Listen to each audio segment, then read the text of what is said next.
Eh bien, salut à toutes et à tous, c'est Lucas, j'espère que vous allez bien. On se retrouve aujourd'hui dans une toute nouvelle vidéo dans laquelle on va parler de comment vaincre sa peur d'investir. Pour certaines personnes, investir peut paraître risqué et dangereux et elles n'osent pas franchir le pas de pouvoir faire leurs premiers investissements. Alors j'ai moi-même fait partie de ce genre de personnes, j'ai moi-même eu des doutes et je me suis posé des questions avant d'investir, mais en fait ce qui te bloque c'est tout simplement la peur. Dans cette vidéo, je vais essentiellement te parler de business et d'investissement, mais tous les conseils que je vais te donner s'appliquent vraiment pour tout dans ta vie. Ça peut aller de quitter son travail, quitter son conjoint, parler à une personne de ce que l'on a sur le cœur et qu'on n'ose pas lui dire, changer de rythme de vie totalement, tu vois, c'est vraiment des conseils qui vont s'appliquer dans tous les domaines. La première chose que tu vas devoir faire pour pouvoir réussir à surmonter tes peurs, ça va être tout simplement de réussir à cibler la peur numéro 1. Et très honnêtement, des peurs en investissement, tu en auras énormément, mais celle qui est la plus commune à tous, c'est la peur de perdre de l'argent.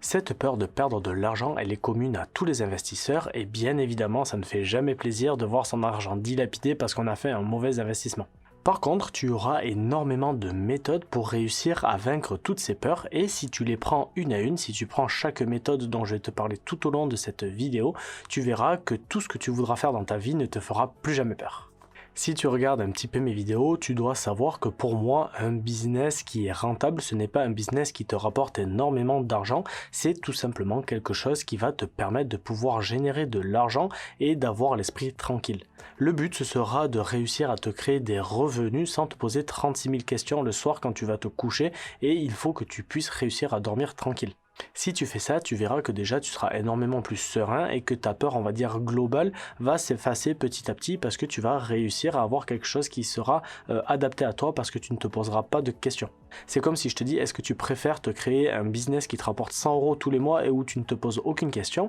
ou un business où tu t'arraches la tête et qui te rapporte 1000 € tous les mois? Eh bien tu vois, je pense que la bonne réponse est de devoir créer un business qui te rapporte 100 € tous les mois parce que comme ça, tu vas pouvoir les multiplier alors qu'avec un seul business à 1000 €, eh bien tu verras que tu seras bloqué parce que tu auras tout le temps plein de choses à penser et ce sera la grosse galère. Maintenant que l'on a identifié notre peur, il va falloir réussir à l'accepter.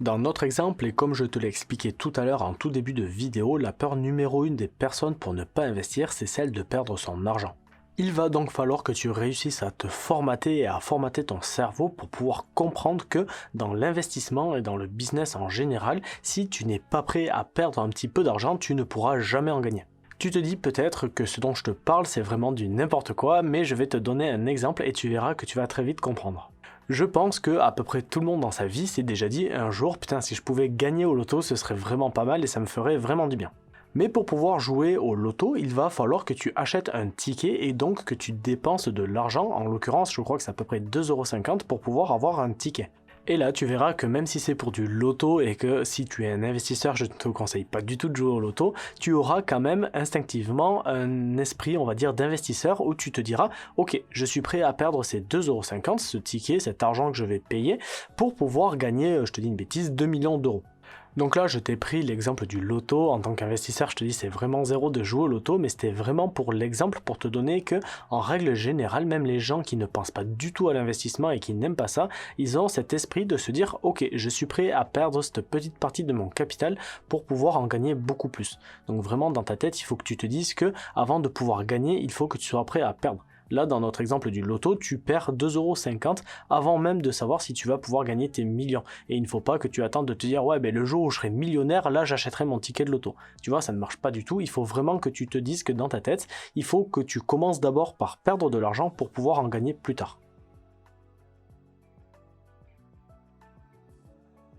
Pourquoi je te dis qu'il va falloir que tu deviennes à l'aise avec le montant que tu investis? C'est tout simplement parce que comme je te l'ai pris dans mon exemple précédent du loto, il faut que tu sois prêt à perdre ce montant sans rien avoir en retour. Si jamais tu joues au loto, tu te doutes bien que ces 2,50 € pour toi c'est pas grand chose et c'est pas quelque chose qui va t'empêcher de vivre. Et bien là, dans l'investissement, c'est la même chose, il faut que tu investisses uniquement des sommes que tu es prêt à perdre. Dit comme ça a l'air hyper contre-intuitif, mais si demain je te dis, tiens, écoute, tu as la possibilité de payer un ticket de loto à 2,50 € et de gagner 1 million d'euros. Par contre, tu n'auras que 0,0001% de chance de gagner. Et bien là, tu vois que normalement, dans ta tête, tu es censé te dire, bon, c'est 2,50 €, je suis à l'aise avec le fait de pouvoir les perdre, donc je vais tenter ma chance. Maintenant, si je te dis que le prix d'un ticket, il est de 200 000 €, mais qu'à côté de ça, tu as 80% de chance de gagner, eh bien tu verras que 80% de chance, peut-être que dans ta tête, ce sera pas assez, et le montant de 200 000 €, ce sera un trop gros montant, et tu vas réfléchir différemment, et tu ne franchiras peut-être pas le pas,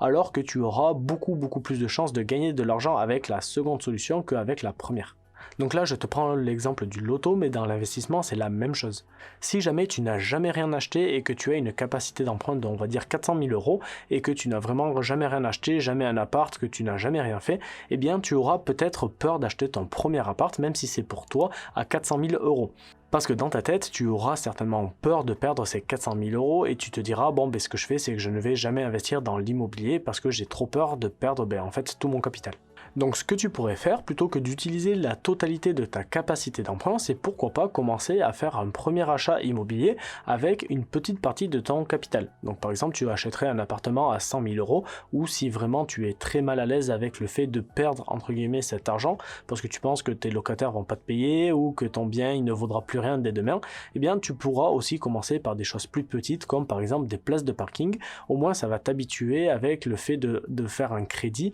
et d'aller devant chez le notaire et de faire toutes ces petites choses. Et tu verras que si tu arrives petit à petit à augmenter cette somme et à être à l'aise avec ce que tu investis, eh bien tu n'auras plus du tout peur d'investir. Et je te dis ça, mais normalement, si tu es bien formé avant d'investir, cette peur que ton bien se dévalue et tombe totalement à zéro, tu ne devrais même pas l'avoir. Le quatrième point que tu vas devoir prendre en compte pour pouvoir vaincre cette peur d'investir, ça va être de bien te former.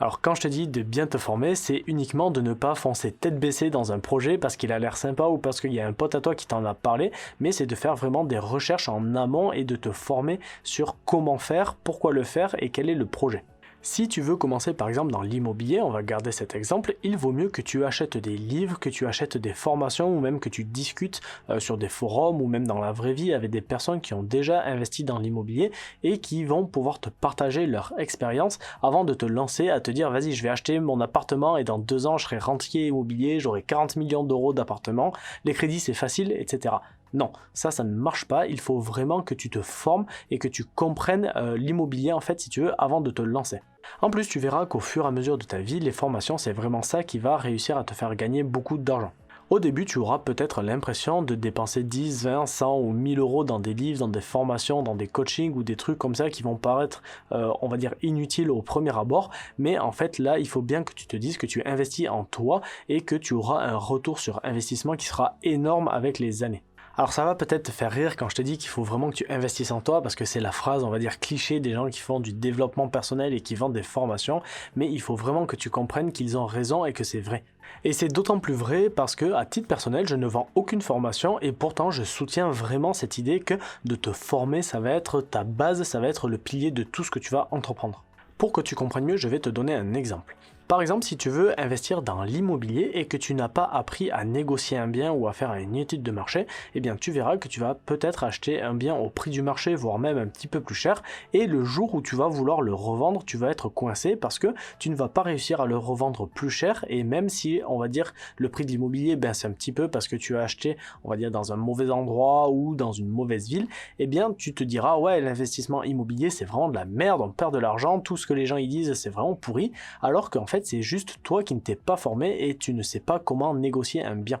Donc une formation qui t'aurait coûté peut-être 1000 € sur la négociation d'un bien immobilier, eh bien tu verras que ça va pouvoir t'en faire perdre énormément. Et pour la petite parenthèse, comme tu le sais, une bonne affaire ne se fait jamais à la vente, elle se fait toujours à l'achat. Alors d'un côté, avec la formation, tu aurais dépensé 1000 € pour pouvoir apprendre à négocier, mais de l'autre côté, tu aurais pu faire une potentielle plus-value, on va dire, je te dis une bêtise, de 10 000 € parce que tu avais réussi à bien négocier ton bien immobilier. Alors je pense que tu as très bien compris là où je voulais en venir, j'ai un petit peu dévié sur les formations pour te dire que ce n'est pas une mauvaise chose, et si on reprend notre point du début qui était de pouvoir s'informer pour vaincre sa peur, ça marche tout aussi bien. Tu verras que mentalement tu seras vachement plus à l'aise si jamais tu te formes comme il faut, par exemple à faire une bonne étude de marché. Tu verras que tu auras moins de pression pour te dire ok, j'achète mon bien au bon prix. Tu vois qu'une fois que tu auras enlevé cette pression parce que tu sais faire, eh bien tu verras que ce sera une petite peur en moins que tu auras. Si tu as pris une formation qui t'apprend par exemple à gérer tes loyers et la fiscalité,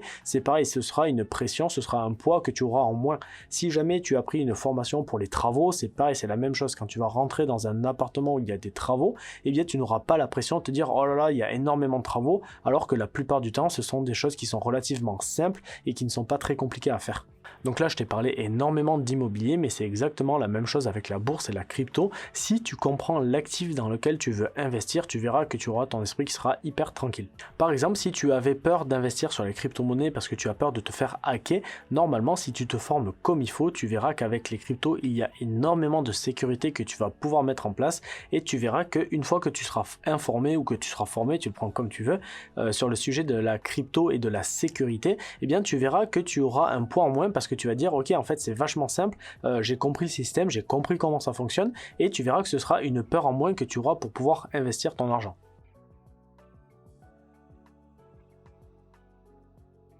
Le cinquième point que l'on va aborder maintenant pour vaincre cette peur d'investir, ce sera le fait que certaines personnes voient toujours le pire dans tous les investissements. Je te parle du genre de personnes qui n'investissent pas en immobilier parce que c'est bien connu, les locataires ne payent jamais leur loyer. Ils n'investissent pas non plus en bourse parce que sur BFM TV, ils ont dit qu'il allait bientôt y avoir un nouveau krach boursier, et ils n'investissent pas non plus dans les cryptos parce que tu as toutes tes chances de te faire voler ton argent si tu investis dans ce monde-là. Si tu fais partie de ce genre de personnes, il va falloir que tu fasses un très gros travail sur ton mental, sur ton mindset et sur tes connaissances, parce que tu verras que si jamais tu as ces idées-là en tête, c'est uniquement parce que tu te laisses guider par des préjugés et par des idées reçues. En général, ce genre de discours, il est tenu par les personnes qui n'y connaissent rien du tout. Ce sont le genre de personnes qui n'ont jamais investi dans l'immobilier, mais qui vont te dire et qui vont te soutenir que, comme je te l'ai dit, les personnes ne paient jamais leur loyer parce qu'il y a le copain du copain, d'une copine, d'un oncle, d'une tante qui a un jour eu un retard sur ses loyers. Donc c'est pour ça que l'immobilier, c'est hyper dangereux. Personnellement, je fais partie des propriétaires qui ont eu des problèmes avec leurs locataires qui ne payaient pas leur loyer, et comme tu peux le voir, je ne suis pas mort, je suis toujours là, et il y a toujours des solutions à tous les problèmes. Il faut juste les prendre dans le calme et à tête reposée avec des personnes qui s'y connaissent. Bien évidemment, dans l'immobilier, dans la bourse, dans les cryptos, dans tous les investissements, dans le business, dans tout ce que tu veux, tu trouveras, si tu cherches bien, effectivement des personnes qui ont eu des problèmes, qui dans l'immobilier ont eu des impayés, qui n'ont pas récupéré leur argent, dans la crypto qui se sont fait voler leur crypto, qui ont investi en bourse au plus mauvais moment et qui ont revendu quand c'était tout en bas et qui ont perdu tout leur argent. Ces personnes-là, bien évidemment qu'il y en a énormément, mais il ne faut pas que tu t'arrêtes à ce genre de récit, parce que en général, les gens vont juste te dire ouais, moi je me suis fait voler mon argent en crypto, mais ce qu'ils ne vont pas te dire, c'est que son mail c'était son nom point son prénom et son mot de passe c'était azerty 1 2 3 4 5. Tu vois, il faut vraiment que tu arrives à faire la part des choses et que tu arrives à voir, on va dire, le positif dans chaque investissement, et que tu arrêtes de te faire embrouiller la tête par des personnes qui n'ont jamais rien fait et qui ne connaissent que dalle.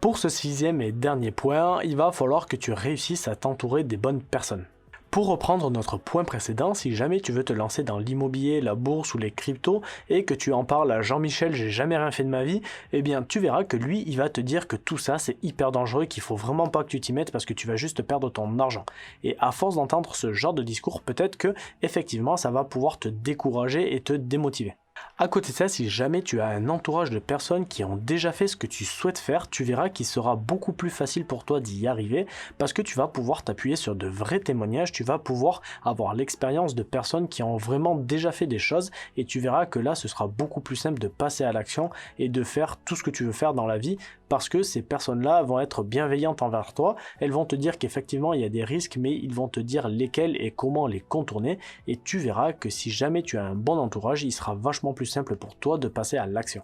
Donc pour résumer cette vidéo, si jamais tu veux réussir à vaincre ta peur d'investir et de passer à l'action, dans un premier temps, il va falloir que tu identifies ta peur. Ensuite, il faudra que tu arrives à comprendre que cette peur, c'est normal et qu'il va falloir certainement que tu prennes des claques et que tu perdes quelque chose avant de pouvoir réussir à gagner.